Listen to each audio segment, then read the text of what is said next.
Welcome to the Alien Probe Podcast. On July 9th, 1990, 6 U.S. military intelligence analysts from the 701st Military Intelligence Brigade at Augsburg, West Germany, at that time the biggest national security agency listening post in the world outside the U.S., deserted their posts, somehow convinced that the end of the world was coming. It is one of the most extraordinary stories. Joining me today is Dr. Bill. How's it going, Bill? Hey, how are you? Awesome. Awesome. We're back. We're back together after we've discussed UFOs now. I'm not sure how there is a UFO tie-in here as we go through it, but it's pretty loosely tied. I think we'll probably have some details later. So tell me the story of the Gulf Breed. This is the Gulf Breed 6 is what it's called episode. Yeah, this is sort of an interesting event that happened in 1990, and it's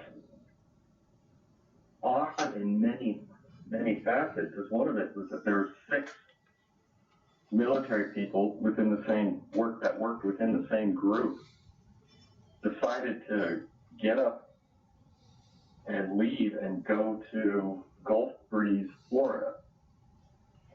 So it started. And it actually caused. What's that? Go ahead. Yeah, 11 days. It started like July 20th. The news ran, so it was like beginning of July in 1990. Huh? Well, what I have is. Let me look at my notes. I thought it was July. You got July 11th. I think they actually. Yeah, it was July. Well, it was beginning of July because the news ran July 20th. So they did. The actual deed happened on the 2nd or something like that. It was early in July. We don't need the exact date. I actually have the date, and so it looks like on July 9th. The military noticed that these 6 people were missing. And apparently by July 28th, which is, what is that? That's almost 20 days later. And that was quick. They went missing, they got caught and arrested, and it was like within 10 days. So in a very short period of time. So the reason that it was interesting is, and became a big deal, is because all these people had top secret security clearances and worked with classified information. So 6 people disappearing at the same time with this classification caused a huge sort of brouhaha in the government and in the army. They apparently put out an international, I don't know what you call it, bolo for these 6 individuals, and they were caught pretty quick.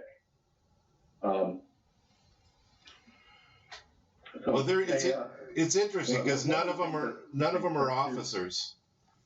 You know, they're all like Specialist Kenneth Beeson, Specialist Vance Davis, Sergeant Annette Eccleston, PFC Michael Hugstadt, PFC Chris Perlock, PFC William Setterberg. It's like they're not even officers. I know you can get privileged information without being an officer, but it's just interesting that, you know. So how did this come about? I'm not really sure. I should say that the reason that they had, from what I could tell, the reason that they had security clearances is because they worked in the cryptographic section. Yeah. So they're not. What they did is that they monitored the machines and the translations of the decryption of things, and would do the paperwork for the thing. So they were handling classified information and handling decrypts and encrypts and all that stuff. And it was a huge deal when they disappeared. So apparently they were doing this one guy who actually wrote the book called. What's it called? Something Promises. By David. Broken. Oh no. No, not Broken Promises. It was. Broken Promises. And David, the guy, he wrote Broken Promises. he said that apparently they were using Ouija boards. Yeah, they were using them. They were and using, and they're getting messages. Yeah. And so one of the things that he wrote, the book that he wrote was called Unbroken Promises. Unbroken Promises, yeah. Faith, written by Vance and Iris Davis with Anna Foster and Annette Levesque. That's from his original manuscript. Later on, when he published the book, I think it's just with Annette Levesque. And that book should be here sometime this week, I think. We can certainly revisit this if we get some more significant information. But so they started out, so they ended up, let's kind of go back to the chronologic thing here. They started out in Germany, and then they ended up in Florida, right? At Gulf Breeze.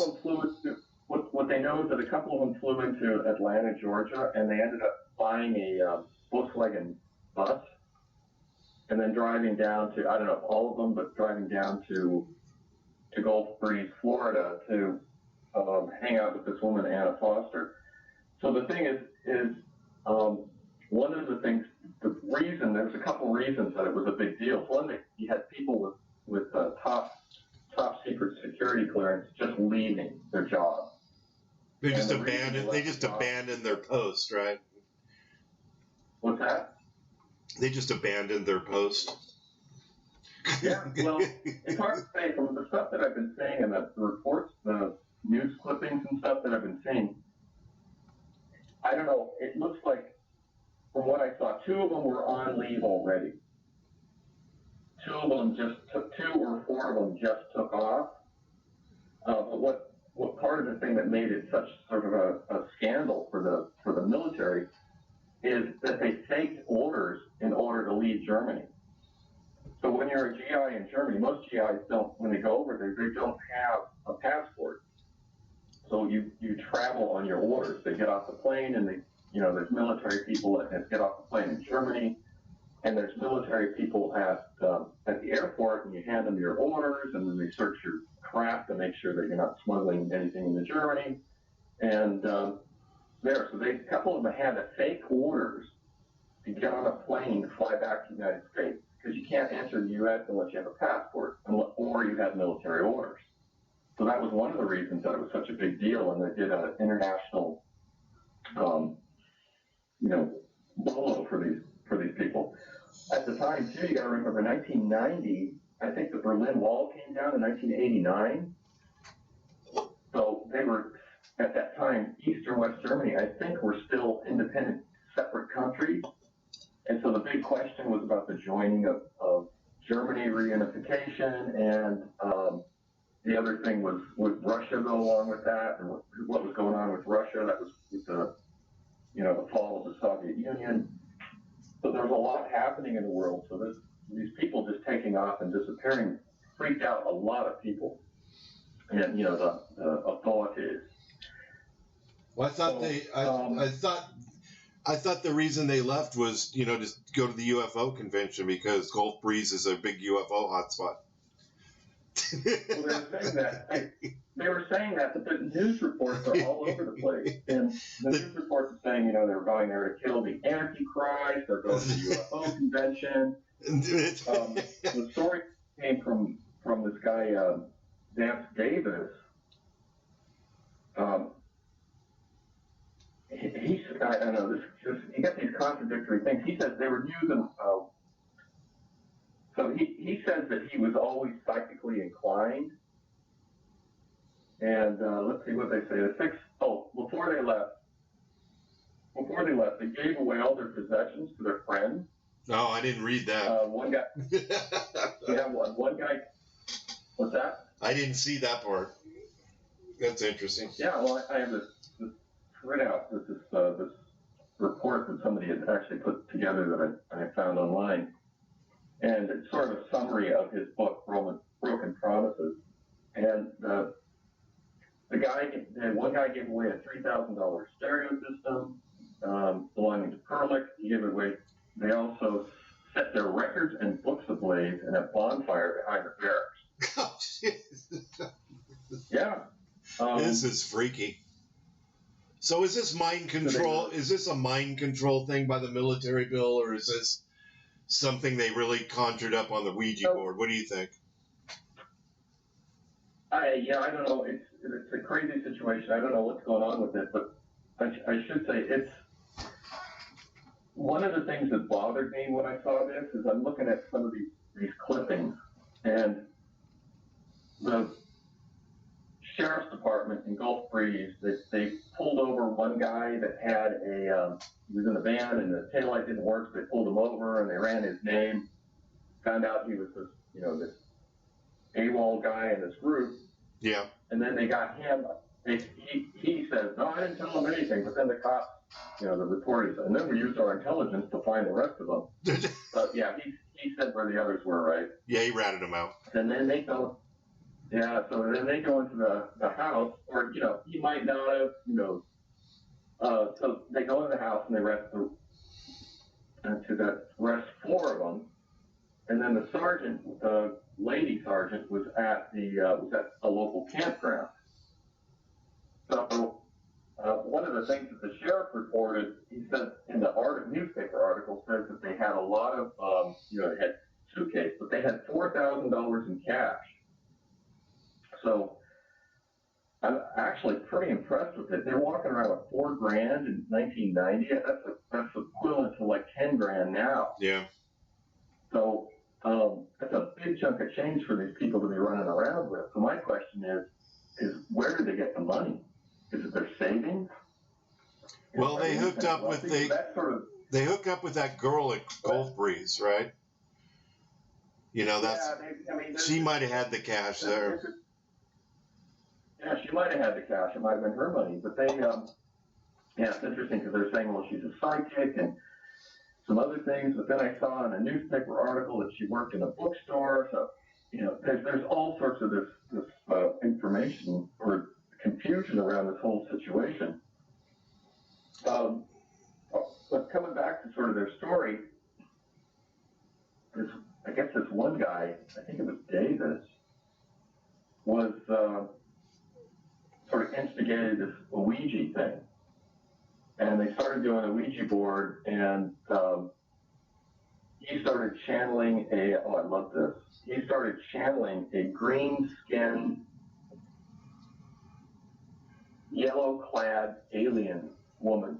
Yeah, her name was Kia from Kiasian. Yeah, Kia from Kiasian. Where have you seen a green-skinned alien woman before? Well, it's Star Trek. Captain Kirk. Yeah. Well, that's original. I've dreamt of that myself. Yeah, what's that? I dreamt of those. I dreamt up those alien skin girls myself. Those green skin. Yeah. I just thought it's green and she's beautiful. Of course. So anyway, so he also apparently he developed rules which could apply to the modern age. And he says one of the rules, he had 3 rules. He said, 1, we were told never to believe anything that you were told or read. The second rule that he said they should follow was always confirm everything you are told or read. And finally, 3, always follow your own spirit or it will never mislead you.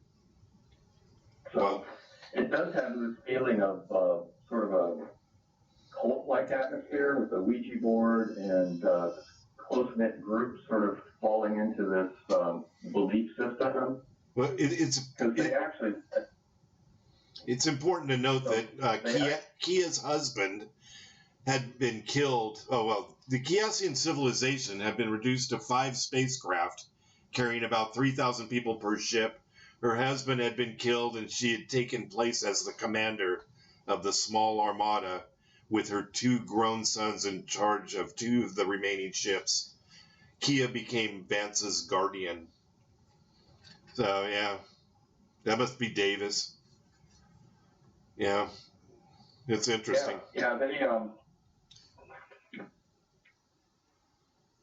But Davis had the toppest security clearance of all of them. So one of the things that I should talk about is the reason that I stumbled across this was I was picking up another book by David Kehoe, and I ordered it from a vendor on eBay. And so I get the David Kehoe book, and I get this note from the vendor that says, I'll read you the notes. So the note says, thank you for your purchase. I hope you enjoy your items. They are collected from an estate clean-out, garage sale, and property rehab. Your items more than likely came from the now closed Solar Light Retreat Center in Southern Oregon. The retreat was around for more than 40 years and had an extensive library of flying saucer and every kind of book, pamphlet, magazine related to outer space, the occult, Califat, space contactees, and more. He says, if you're interested in this, please look at my other books. So I looked at the other books, and that's when I saw the book Broken Promises, which I've ordered. The guy also sent a couple of these pamphlets that this center used to publish, the Solar Light Center. Yeah. And one of the things that these pamphlets show is that this woman that ran this center was a Califat space contactee, which I'd never heard of before. And she says that she is in contact with extraterrestrials telepathically. So that's also what these, I think this guy Davis was saying with this group and what he was demonstrating with the Ouija board. Right. Well, what's also interesting is that this guy sent a pamphlet or their newsletter from this agency called from the center. I gotta get the name down. From the Solar Light Center. So I have a pamphlet from summer fall 1979, and it has an editorial about the man landing on the moon.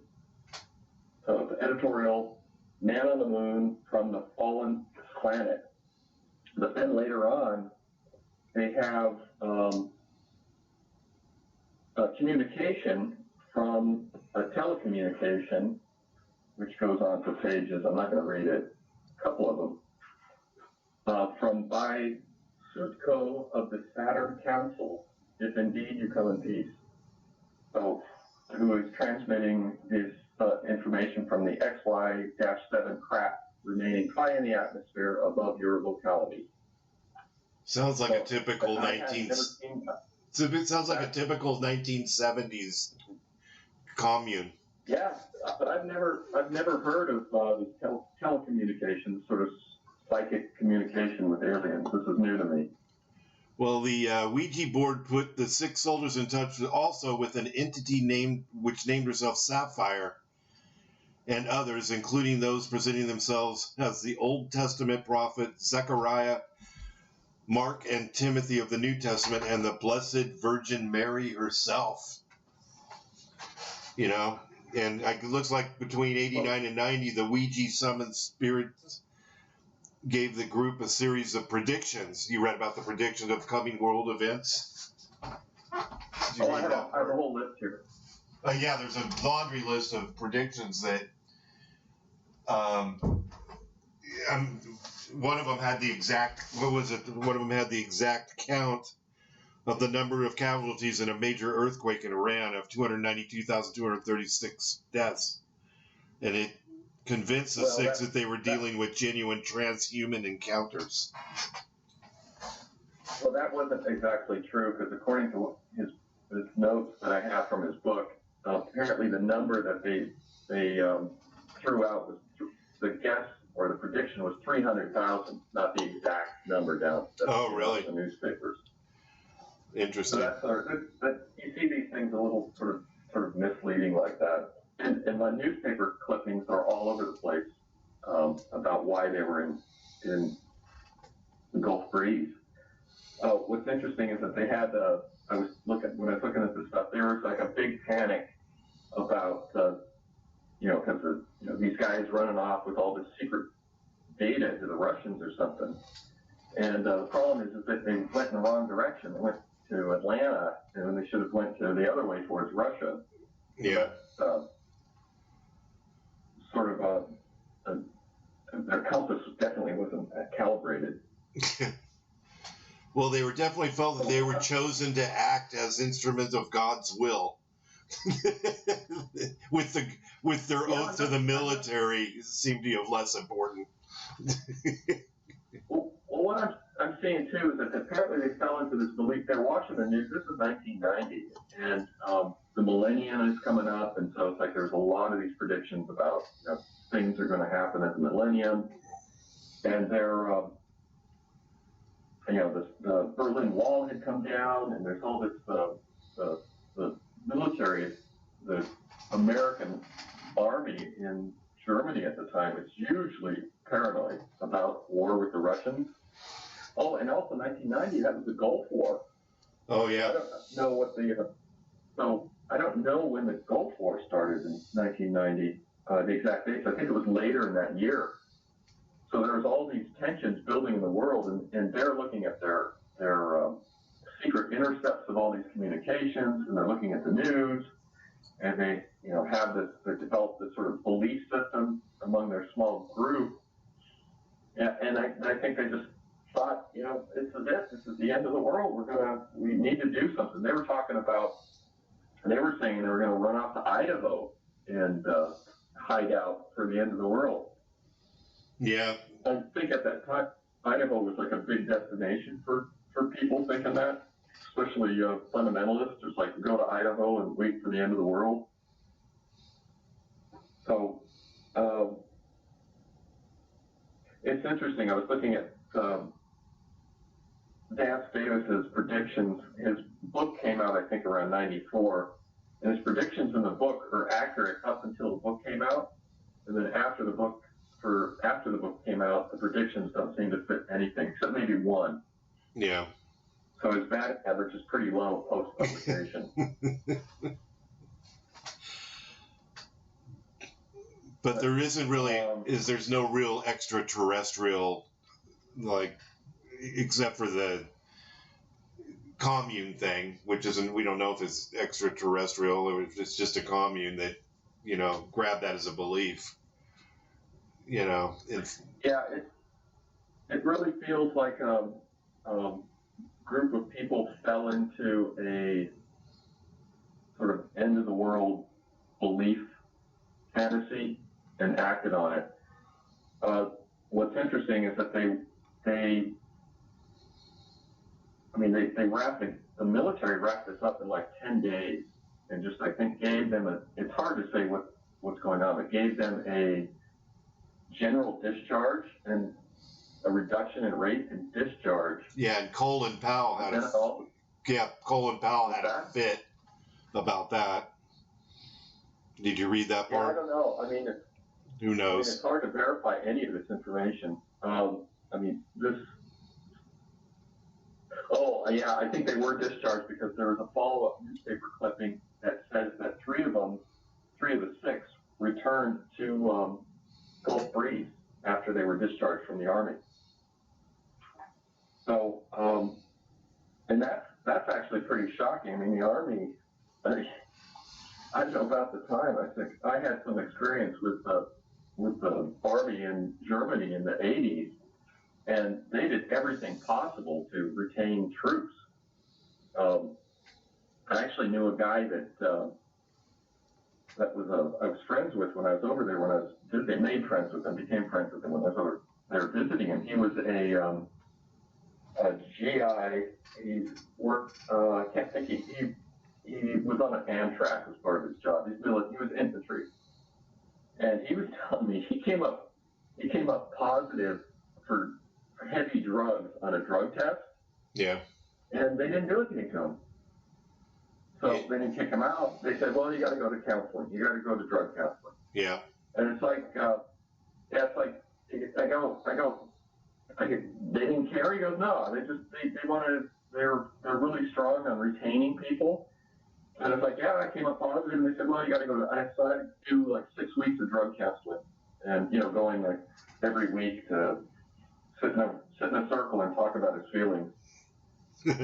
Well, yeah, they're a lot harsher now about it. But I had a relative that tested positive, and same thing. That was about the same time. I don't know anymore. I think you don't get a second chance. I think you're just done. But it's possible. Well, I don't know. I knew a guy in when was it? I'd probably say late '80s. He came up with a drug positive test in the Coast Guard. They implemented for marijuana. They implemented a zero tolerance policy, and he didn't believe it. So he tested positive. They had him out that week. He was out that week. He was shocked. Is that for dope? For pot? Yeah, just for pot. You know, it's so they implemented a policy. Yeah. And he didn't believe that they would do it, and he was gone in a week, and he was devastated. Yeah, it's so ridiculous with marijuana. I really felt sorry. Yeah, you can drink till 2 o'clock in the morning and come in and go to work the next day and be tested and get nothing, but pot stays in your system a couple of weeks. So you're at a party, you get a contact high, you get piss tested, and you get thrown out. It's really stupid. Pot should not be even included in this, unless you're obviously impaired. It shouldn't even be included in the drug test thing. It's dumb. You know, it's really. Well, yeah, I mean, things change. So I got a couple things. I'm looking for a letter that I found, which was from one of their coworkers.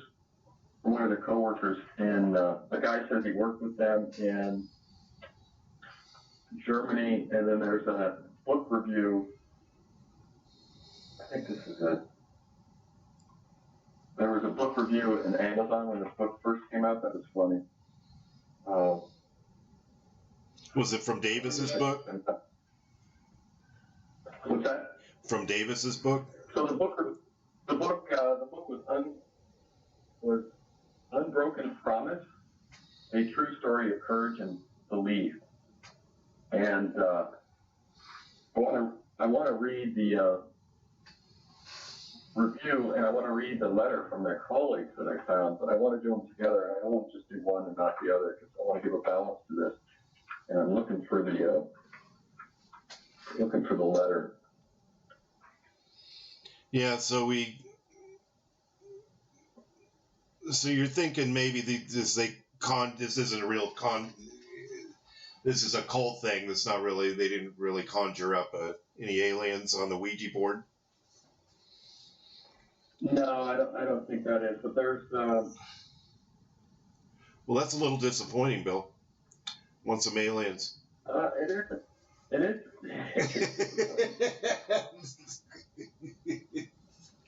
Oh, I can't find it.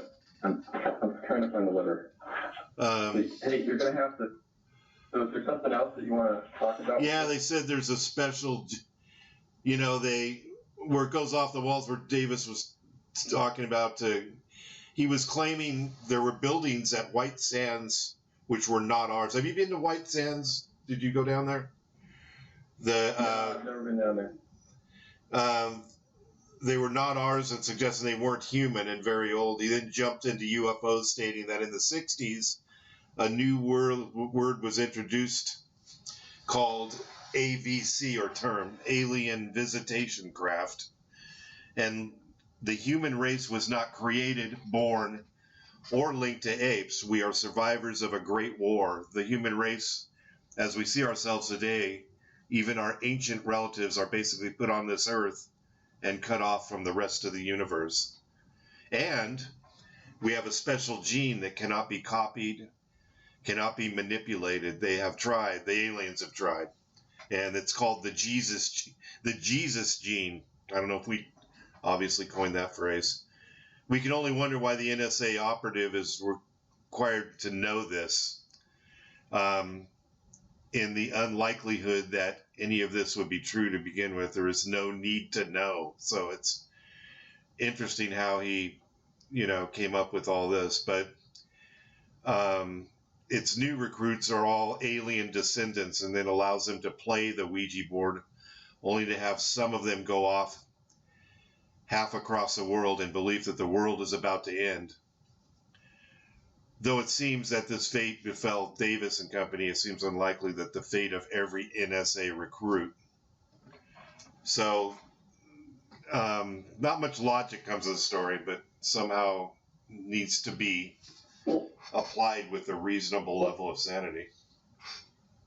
Yeah, well, what I'm seeing is sort of parallels with like the spiritualism that happened at the beginning of the last century, where you had spiritualists would do their seances with knocking and voices and ectoplasm and things like that. And a lot of people believed in that.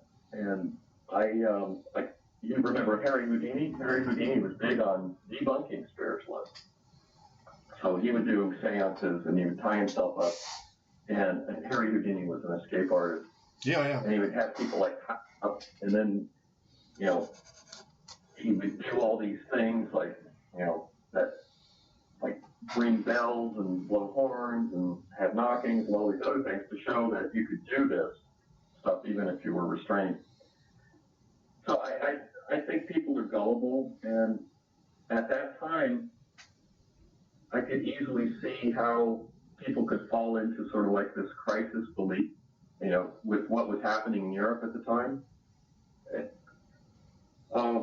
So I found that letter I was looking for. So I have two things. One of them, I'm going to read the letter, and this letter is from a guy that says it's a note, it's a secondhand note, which is talking about the guy that served with this group.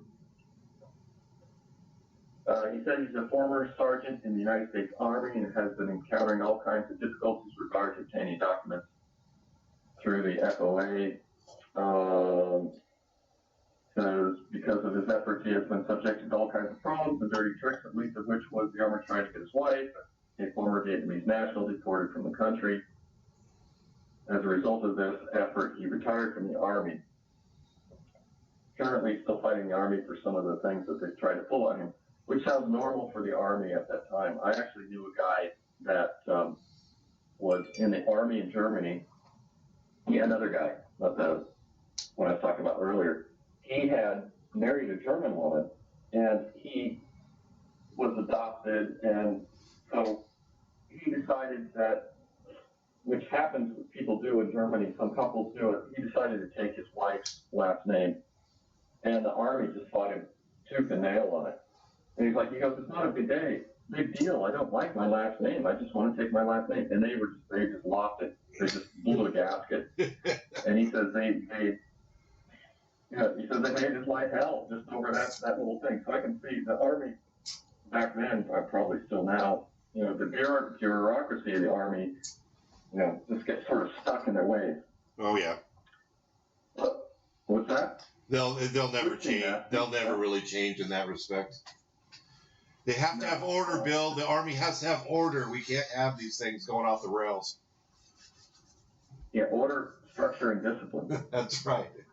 So, as part of this sort of punishment, I guess, for him, for whatever he was doing, he says, just prior to his retirement, Clifford was sent on a hardship tour to, you guessed it, the 103rd Intelligence Battalion of the 701st Intelligence Brigade in Augsburg, Germany. During his tour over there, he became intimately acquainted with three of the deserters recently arrested in Gulf Breeze, Florida. Clifford told me on more than one occasion, the three would come to his quarters after duty hours and discuss with him the subject of UFOs, and occasionally they would call him over to the tunnels at brigade headquarters and show him bits and pieces of information that they had gathered during the course of their duties that dealt specifically with UFOs. No. So there's a UFO tie-in. connection here. Well, it's about time. Clifford knew these people intimately for over a year. It is his contention that the story that is being publicized about them being a cult group who went AWOL to come to Gulf Breeze and meet the AntiChrist on August the 6th and kill him is a bunch of crap. He further stated that the three people were professional in every sense of the word. Another point that he brought out that I find interesting is that they, the deserters, are being held at Fort Benning, Georgia, he, as well as I, find this extremely interesting since there are other military installations much closer and just as suited to incarcerate them. Okay, that doesn't really matter. Yeah. Because they were discharged shortly after that. I think this is dated 22 July 90, and they were discharged like 8 days later. So, and to follow that up, there was this is a review that for the book Unbroken Promises from someone that says that they served with them in Germany. And he says, I never thought I'd actually see the day that this load of garbage actually published. I was stationed with these chowderheads and even went to Pensacola with them, with most of them. Went to Pensacola, that's where the cryptographic school was.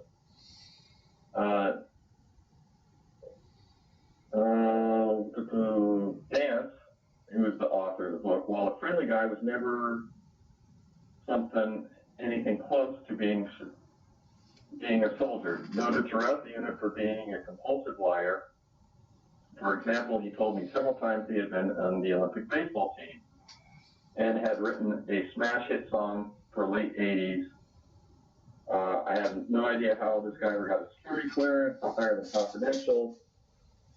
He had recently bought an East German uniform. That's where this happened. Many of us thought in the unit that he had gone AWOL over the wall, I guess to go to the Germans. Yeah. It would have been the kind of thing he would do. He would have driven the East Germans nuts and gotten sent back with fat lip. So anyway, he doesn't think highly of these people. He says these wounds, we had constant. They had end of the world parties and whatever. So anyway, so there's two different viewpoints from two different people that supposedly served with them. So really, it kind of feels like they were partying, dicking around. They were kind of UFO enthusiasts. They kind of got together. A lot of stuff was going on in the 90s, and they just said, fuck it, and we're going to go back to Florida, got caught, and, thrown out. Well, I think that they just, so like last time that we talked, you were talking about the 5 guys with the alien abduction story where they all passed lie detector test. Yeah, Travis Walton. Yeah. That was. So here you have 6 individuals that are consistent with their story, and they have a strong belief of this occurrence that happened. So I think it's similar with this 6 people. You have 6 people that have this belief. They developed this belief system that it was the end of the world, and that they felt compelled because. You know what a big deal it is to go AWOL, right? Yeah, it's huge. Yeah, it's huge. You don't want to do that. You will get caught. Do that. So at least 2 of them were on leave, and 2 or 4 of them took off. At least 2 of them forged travel documents. And travel documents, I can't imagine forging travel documents in the military. I can't imagine them not locking you up at least for 90 days and giving you a dishonorable discharge. So, but they gave this group a pretty, just a slap on the wrist. Yeah, lenient. And I think what it is because of everything that was happening in the world, they felt genuinely that they needed to, escape the end of the world and do this. And then the slap on the wrist, I think, comes from just the huge embarrassment of the whole situation because they put out this worldwide alert for these people that had disappeared. And, everything that was happening in Europe, it was a huge, giant disappointment for the U.S. government to have people with security clearances do this. They're lucky that they just didn't, if they traveled to another European country, it would have been 10 times as bad because then they would have assumed that they were trying to run off with secrets and bring them information. Yeah, you're not okay. So you don't think this could possibly be? Of course, we don't know. Government mind control experimentation with this group. That was brought up too I didn't come up with that myself, but it was kind of brought up in an article that I read that they thought that this was one of those, MK Ultra or whatever it is things. Yeah, Ultra, like the whatever. Yeah, the mind control experimentation. Yeah, I don't know. I can't imagine them doing this with people with. You might pick people with a top security clearance in the hopes that they kept their mouths shut. But this is a group of people that worked with the cryptographic equipment. Yeah.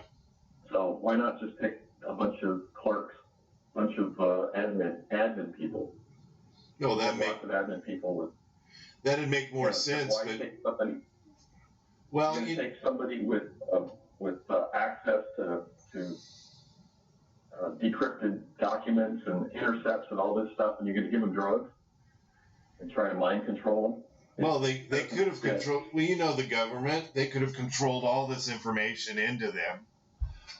I don't want to be a conspiracy theory guy, but they could have controlled this information into them to feed that to them, and then make this give them the drugs and then see what they would do. See how that even a group, because we know what happens with an individual, but they said if we could do a group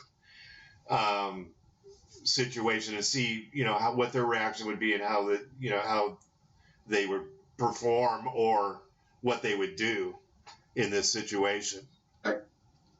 Yeah, I have to say that makes a lot of sense. I mean, it fits, but it makes a lot of sense. Yeah, everything that all the information they're being given is part of the experiment. Yeah. So it makes sense. What's the saying in the military? It's like you're a mushroom. Yeah. Like keep me in the dark and feed me bullshit. Yeah, keep me in the dark and feed me bullshit. Yeah, it makes a lot of sense. That's exactly what could have happened. And that's a possibility. The thing that really bothers me is the amount of cash that they have when they got to Gulf Breeze. Because that suggests that, if you were going to pull an operation like this and try to see what people are going to respond, you would make sure that they have enough money to travel. Right. So I would say that is actually a small piece of evidence to support your idea that this was a big experiment. Yeah, it's possible. Yeah, I don't know. I was hoping you had an alien, connection. I just don't think.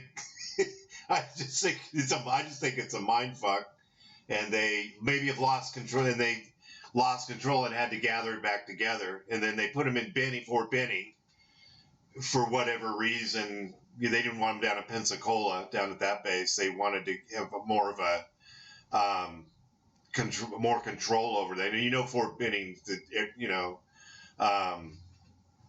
You've been to Fort Benning. I haven't been there. Yeah, it's more of it's obviously special forces, but I think it's also it's probably got a facility or facilities to gather this thing in, so to speak. And they just, they said, oh shit, it got out of control. Let's just reduce them in rank, keep them in, because we don't want to let them out and then have them do the, have this thing get out. Let's keep them where we can keep control of them. Well, they did discharge them. And apparently, one of the things I saw said 2 of them they put into a psychiatric facility at Fort Benning for a little bit. So that would make sense. I don't know. I can see that scenario, and there is a UFO connection. The UFO connection is this letter from this one guy who says that they showed him stuff that dealt specifically with UFOs. So, yeah, it could have been. Yeah, that was probably fed to them because it's an easy mark, and it's an easy subject to manipulate people. But it was like, oh, they wanted to leave to go to the UFO convention, because they were all about the UFOs. But all that, the timing of all that was really, like you said, it was obscure. They didn't have that date. There was a date that a sheriff gave them that they saw them at an airport, and then there was another date, and then they said it didn't make sense for them to leave to go to the UFO convention, because that was the story in the beginning. They left because they all wanted to go to why would they desert their post to go to a UFO convention? That makes no sense. I mean, you're gonna totally get thrown out. Yeah. Well, I mean, I'm take a simplistic view on it. It's like I think one of the guys probably really had a crush on this woman there. It's like, can you go see my girl? Yeah, Anna. I don't know. It was Anna, and you know, Gulf Breeze. He wanted to get with his Anna, and Anna probably had the $4,000. Probably however she got it. And then got together with her guy, and then they put this thing, together. So I don't know. It kind of isn't really playing out to be a good, the cult thing in Florida that you brought up. That's an interesting. That's a 70s thing. It was popping up everywhere. It was. Did you see Once Upon a Time in Hollywood? Oh, with Tarantino. Yeah, the Tarantino. Like, it was kind of funny because the hippies, they had the hippies, and the hippies were staying at the ranch that down in L.A. where they had made the movies, and it was kind of the hippie, because they had kind of a commune that they took over. The story was I think everybody's probably seen it by now, but they've took over this commune, and then Brad Pitt came down there because he knew he picked up the hippie. The hippie happened to be living there, so he figured out that they kind of took over, and they were taking really good care of the old man, quote, and so he let him stay there. But it was kind of weird because that reminded me of that commune thing. But they were just, I didn't see any. They didn't give any indication of what the cult. I don't know if you call it a subject or what their the cult thing is. It's not UFO, or if it's just them smoking pot and watching TV and running a horse ranch, because for money people would come down there and ride horses. But there was no cult. The tie-in here is it was popping up back in that in the 70s era, but that was part of the whole Charles Manson. I guess that would be their cult. The 70s and the 80s, there was a cult in Oregon that was taking over a town, and it fell apart because they tried to poison the town people with salmonella or something at a all you can eat place. Yeah. It was interesting because this cult, everybody, the disciples were required to wear purple. Awesome. And they had a guru there, and they bought him like a Rolls Royce or something, so he would drive around the facility in this Rolls Royce. And the only reason I even know about this cult, it was in the news at the time, is I was in Berkeley with a friend of mine, and we were walking on Telegraph to go eat or do something, and this woman comes up to my friend and goes, "Hey, how you doing?" and hugs him, and he introduces her and says, she was with a kid, and he introduces her and says, oh yeah, this is my cousin, and she said, nice to meet you, we're blah blah blah, and they went off and did whatever they did. And then he goes, yeah, she belonged to that cult in Oregon. And I go, yeah, really? He goes, yeah. And you notice she's wearing purple. She's still wearing purple. Oh, weird. And I looked at her and I go, oh, yeah, still dressed in purple. Her and the kid were head to toe is still in purple. Oh, it's like a severe mind fuck. Yeah, I know. And he's like, yeah, it's like it was one of those situations. And I think that when you joined this cult, you were required to surrender all your worldly goods to the cult. And it's like, her and her husband sold their house and all this stuff to the church. You got to give it to the church, man. Giving it to the church. So I could, yeah. So I could see 6 people that work closely together, being fed, specific information, and particularly if you have an individual or two that's, sort of manipulating this information for some ends, although I don't understand why they really must have believed what they were seeing to take off. Well, they thought it was going to be the end of. Well, they say that they left because they had to destroy the AntiChrist in Gulf Breeze, right? Wasn't that the whole thing? That's one of the things. I mean, that's one of the things that came out. The other one said they were cult. They said they're not a cult. They said they're not doing that. They said they're not going to the UFO convention. But what is consistent is that they said that they were planning to go to Idaho and live because it was the end of the world. It was coming. So, for what it's worth, they did have a odd belief system, but they all were discharged. They didn't all move to Idaho, I guess. One guy wrote a book. 3 of them went back to Gulf Breeze for some reason, and who knows? Yeah, they left the cult, went back to Gulf Breeze, and the whole thing's kind of wacky. It's a really good story, though. I mean, I'm glad you brought it. I know you brought this one up, and I appreciate it. Yeah, fascinating story. It's very odd at many levels. Well, since we were both in the military, we know how bizarre it would be just to go leaving our post, going back to the U.S. It's like making fake orders. Yeah, that ain't happened here. No, it's insane. I know. I got a story that I heard. There was a guy had found. This is at Fort Benning, and there was a guy that was in town, and he found a guy from his unit that had gone AWOL, right? He says, you ran off, you went AWOL. And the guy ran off because of a girl, right? Yeah, it's always the girl. So the guy grabs him, drags him or whatever, ties him up or whatever, took him back to the base and chained him underneath a porch of the barracks. Yeah. Because it was like a Saturday night, and I guess they couldn't turn him over to the MPs or something until Monday morning. And so he said the guy was so pissed off at the guy, he chained him like a dog underneath the porch. Oh, no. Of this barracks until Monday morning when he could turn him over to the MP. So that was a long time ago. But that was like in the 80s. So there's some strange, So, and one of the things that happens when you go AWOL, and I saw a newspaper article on this guy went AWOL, I think from Vietnam in like 1975, and then he got, and then went AWOL from the Army, and then he was just working for 20 years.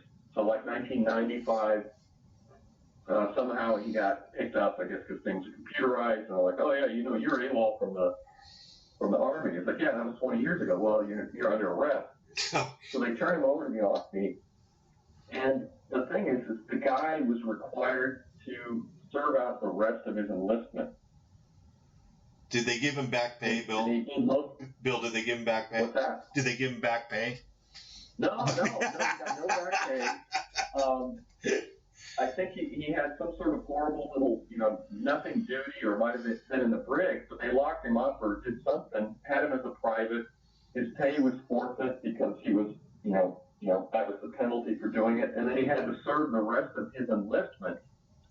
And then they discharged him with the dishonorable discharge. So that's one of the things that's sort of scary about going AWOL. It's like if you're on a 4-year contract and you go AWOL, the clock stops on your contract. Yeah. So I'm really surprised at that, how lenient they were with treating these people. So that's also an interesting, I think it's potential evidence to say there was something more going on here than meets the eye. Yeah, it sounded like the mind control or whatever. Yeah, I went sideways in the military, so I tried to gather it in as much as I could, and then they let them just kind of get out, and this didn't happen. One of those things. Yeah. They got off very light for what happened, but the reason they got off really light might have been because of the embarrassment of the situation, because it was such. I have half a dozen or 2 dozen newspaper clippings about this. It was in every newspaper in the country, and probably overseas too. So it was a huge embarrassment for the government. Yeah, it won't be the last one, or it's not the first one either. Yeah. No. Mind There's control. always something Mind there. control experiment goes awry. That's what they should have wrote on there. All right, sir. We're gonna wrap it up. Thank you, and thanks for bringing the Gulfstream 6. Keep wanting to call it Gulf Breeze 3. Oh, yeah. It's not a corporate jet. It's the Gulf Breeze 6. I keep saying Gulfstream 6. Well, I was hoping it would have been a lot more interesting. Yeah, I mean, it's compelling, absolutely. But and we have done mind control. We have done a mind control episode in the past, and that's why I came up with that. But who knows? There could be a lot more to this than really meets the eye. So thanks for joining us. Yep. Read the book. We can certainly visit it later. Yep. Thanks for listening to the latest episode of the Alien Probe Podcast. We welcome comments and questions or requests to alienprobepodcast@gmail.com. Visit us at Facebook at the Alien Probe Podcast, our website alienprobe.net. Find us on Twitter and Instagram at alienprobepod. Find us on Spotify, Apple, and Google Podcasts. Thank you to our senior producer, Robert Anthony. Until next time.